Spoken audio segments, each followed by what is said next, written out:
আমাদের দেশে তো এখন জমিন ছিনতাই আদি পদ্ধতি আছে। এই যে দেখেন দুই পাশে দুই জমিন, এই পাশে হাজী সাহেবের, এই পাশে সেটা কি আমরা দুইজন ঝগড়া করতেছি। তিনি বলেন এটা আমার জমিন, আমি কই না আমার, উনি বলে আমার, আমি বলি না আমার। তো এরকম আমার দুইজনে বলতেছে, আমার এলাকাবাসী আসতে সালিশ করতে যে আসলে তাদের একটা মীমাংসা করে দেওয়া দরকার। অনেকদিন ঝগড়া করতেছে জমিন নিয়ে, এলাকাবাসী আসছে আমাদের দুইজনে মীমাংসা করতে। জমিন কার? আমি বলি আমার, আরেকজন বলে আরেকজনের। এই দুইজনের জমিনের ঝগড়া নিয়ে ঝগড়া করার পর এলাকার 2-3 জন দায়িত্বশীল ভূমি অফিসে গেছে। যাওয়ার পর খোঁজ নিয়ে দেখে যে জমিন নিয়ে আমরা দুইজনের ঝগড়া, এই জমিন আমারও না ওনারও না, যার জমিন বেচারা মাজলুম হয়ে ওই কোন জায়গায় বসে বসে মাজলুম হয়ে বসে আছে। বলে এই আত্মসাৎ কেন হয় জানেন? আত্মসাৎ হয়, এই আত্মসাৎ হয় পাওয়ারে। বলেন কিসে? পাওয়ার। এটা কার জমিন? আমার। দলিল? পাওয়ার। এটা কার? হ্যাঁ দলিল বা পাওয়ার। আসলে কার? যার বেড়া মাজলুম। এরে খুঁজে পাওয়া যায় না। সহিহ মুসলিমের হাদিস 5018 নম্বর হাদিস, আপনাদের পকেটের উস্তাদ অনুযায়ী মাদ্রাসার পাঠ্যপুস্তক অনুসারে 1978 নম্বর হাদিস। এই হাদিসে আছে লানাল্লাহ, পকেটের উস্তাদ বুঝছেন নি, মানে মোবাইলে অনেকে হাদিস চালায় কি, ওই অনুযায়ী 5018, আর মাদ্রাসার পাঠ্যপুস্তক অনুসারে 1978 নম্বর হাদিস। এটাই আন্তর্জাতিক নাম্বার, মোবাইলেরটা কিন্তু আন্তর্জাতিক না। এরপরে বলে দিলাম, অনেকে আবার মিলাই দিয়া, তা আপনার সহজের জন্য বলে দিলাম। এই হাদিসে আছে রাসূল সাল্লাল্লাহু আলাইহি সাল্লাম বলেন লানাল্লাহু মান গায়্যারা মানারাল আরদ, যে ব্যক্তি জমিনের নিশানা পরিবর্তন করে তাকে আল্লাহ অভিশাপ দেয়। খুঁটি ছিল আগে এখানে, এখন খুঁটি এখানে গেছে। ঘটনা কি? কিভাবে? পাওয়ার। এই যে খুঁটি এখানে ছিল, এখন এখানে। আরে ভাই আপনার তো জমির একটু, কয় না কয়েকটুক, কয়টা দলিল আছে, এটা পাওয়ার আছে। কথা কি বুঝে আসতেছে? এরকম আত্মসাৎ করা যাবে না, আল্লাহ হেফাজত করেন। 5 নাম্বার, জালেম কিয়ামতের ময়দানে সবচেয়ে নিঃস্ব হবে। সহিহ মুসলিমের হাদিস 2581 নম্বর হাদিস, রাসূলুল্লাহ সাল্লাল্লাহু আলাইহি সাল্লাম বলেন আতাদরুনা মান মুফলিস, তোমরা কি জানো নিঃস্বকে? সাহাবীরা বললেন আল মুফলিসু ফিনা মান লা দিরহাম লাহু ওয়ালা মাতা, আমাদের মাঝে নিঃস্ব ব্যক্তি যার টাকা পয়সা নাই, আসবাবপত্র নাই। নবীজি বললেন না, ইন্নাল মুফলিসা মিন উম্মতি ইয়াতি ইয়াউমাল কিয়ামাতি বিসসালাত ওয়া সিয়ামিন ওয়া যাকাত, আমার উম্মতের নিঃস্ব ব্যক্তি নামাজ, রোজা, যাকাত, আমলের পাহাড় নিয়ে কিয়ামতের মাঠে আসবে। ইয়াতি ওয়া ক্বাদ শাতামা হাযা ওয়া কাযাফা হাযা ওয়া আকালা মালা হাযা ওয়া সাফাকা দামা হাযা, এই ব্যক্তি কিয়ামতের মাঠে আসবে। একজনকে গালি দিছে, আরেকজনের রক্তপাত ঘটাইছে, আরেকজনকে পাথর মারছে, আরেকজনের সম্পদ অন্যায়ভাবে আত্মসাৎ করছে। এই ব্যক্তি আমলের পাহাড় নিয়ে কিয়ামতের মাঠে যাবে। মাজলুমরা চারদিক থেকে আসবে, ফোনে ফোনে কাজ করতো, কিরে কাজ হয়েছে? হ্যাঁ হয়েছে, আচ্ছা ঠিক আছে রাখি, আল্লাহু আকবার, নামাজ পড়তো, সুবহানাল্লাহ সুবহানাল্লাহ, আস্তাগফিরুল্লাহ আস্তাগফিরুল্লাহ, তাসবিহ পড়ে আসরের উপর বসে বসে, আহা কাজ হয়েছে হয়েছে, আস্তাগফিরুল্লাহ আস্তাগফিরুল্লাহ, এই আমলের পাহাড় জমা করতেছ, ওই দাকাম করতেছ।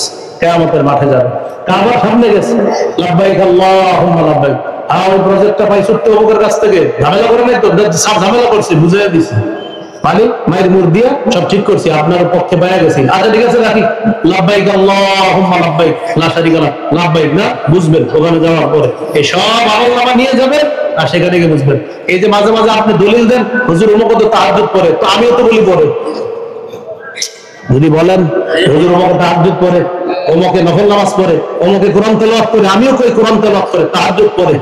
মাজলুমের সংখ্যা এত পরিমাণ যে আমরা এই জায়গায় যারা আছে এই পরিমাণ বাদাম কলাও খাইনি, সব আইসা দাঁড়ানো, দাঁড়ানোর পর বললে আল্লাহ বিচার চাই। জালেমকে বলা হবে দিয়ে দাও, কি দিব?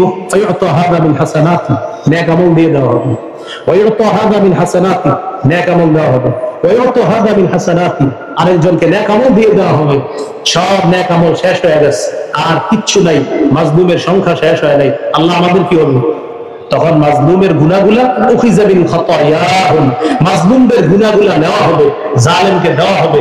সুম্মা তুরিহা ফিন নার, জালেমকে গুনাহের পাহাড়ে জাহান্নামে নিক্ষেপ করা হবে। বলি নাউযুবিল্লাহ। নবীজি বলেন সে হলো আমার উম্মতের সবচেয়ে নিঃস্ব। 6 নাম্বার, সর্বশেষ জালেমের পরিণতি, জালেমের আযাব লাঘব করা হবে না। সূরা নাহলের 85 নম্বর আয়াত, ওয়া ইযা রাআল্লাযীনা যালামুল আযাব ফালা ইউখাফফাফু আনহুম, জালেমরা যখন আযাব দেখবে সে আযাব লাঘব করা হবে না, হালকা করা হবে না। আল্লাহ আমাদের সকলকে জুলুম করা থেকে হেফাজত করেন, জালেম হওয়া থেকে হেফাজত করেন। এবার চারটা কথা সবাই মন দিয়ে আমার সাথে আমরা সবাই বলি, বলেন জালেম হব না, জুলুম করব না, জালেমের সহযোগী হব না, জালেমের দু চারটি ভালো কাজ দেখে তার ভক্ত হয়ে যাব না, তার প্রতি ঝুঁকে পড়বো না। জালেম হব না, জুলুম করব না, জালেমের সহযোগী হব না, জালেমের দু চারটি ভালো কাজ দেখে তার ভক্ত হব না, তার প্রতি ঝুঁকে পড়বো না। মনে থাকবে তো ইনশাআল্লাহ? এখন আমি কিছু বললে যেটা যারা না মানবেন এটাও একটা জুলুম হবে, তো এই জুলুমটা কি কেউ করবেন?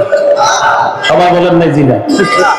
আমি এখন একটা এমন আবদার করবো যে আবদারটা এমন না, এই আবদারটা হলো আমি 2 মিনিট কথা বলবো, কেউ উঠবেন না, এতটুকু কথা রাখা যাবে? কারা কারা রাখবেন? যারা দাঁড়িয়ে আছেন তারাও রাখতে হবে, সবাই রাখতে হবে, কেউ উঠবেন না।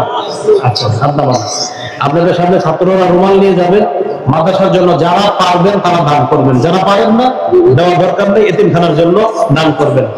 যারা পারেন তারা দিবেন, যারা পারেন না দিবেন না, কিন্তু উঠবেন না। এইটা হলো আবদার। এতিমখানা ঋণ আছে, আপনারা এতিমখানার জন্য একটু দ্রুত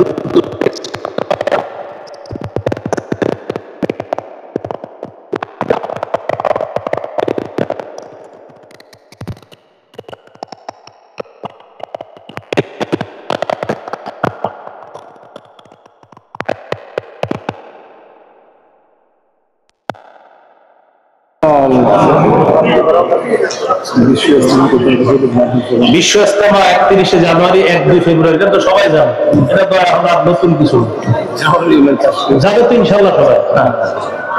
এবার তো সবাই যাবে, কারণ সবাই বলতে সবাই তো যাবে না, ইজতেমাই তো একটা নাকি, সবাই যাবেন, এরকম সুযোগ তো নাই যে আবার যাবে, এই জন্য একবারই যেতে হবে।